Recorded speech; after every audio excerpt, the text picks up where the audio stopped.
मीराबाई की भक्ति कहानी भारतीय भक्ति आंदोलन की सबसे प्रसिद्ध और प्रेरणादायक कहानियों में से एक है।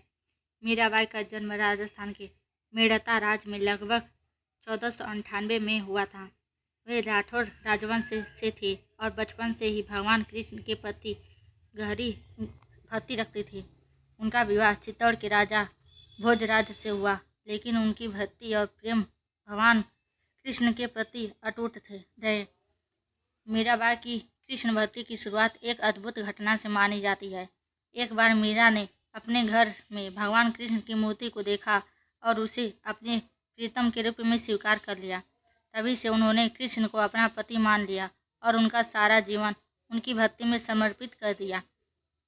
मीराबाई की भक्ति का मुख्य उद्देश्य आत्मा और परमात्मा के मिलन को प्राप्त करना था। वे अक्सर कृष्ण के प्रेम में मग्न होकर भजन गाया करते थे और भक्तिपूर्ण नृत्य करते थे। अनेक भजनों में कृष्ण के प्रति प्रेम, समर्पण और भक्ति का सजीव चित्रण देखने को मिलता है।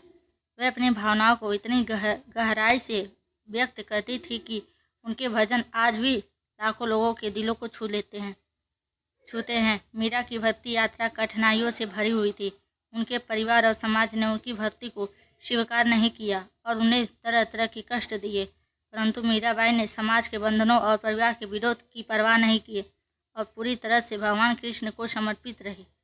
वे कृष्ण को छोड़कर किसी अन्य से प्रेम या भक्ति नहीं कर सकती थी। अंततः मीराबाई ने अपने सांसारिक जीवन से मुक्ति प्राप्त कर ली और कहा जाता है कि वे भगवान कृष्ण में विलीन हो गई। उनके जीवन और भक्ति की कहानी आज भी लोगों को प्रेरित करती है कि सच्ची भक्ति में संपूर्ण समर्पण और प्रेम होता है।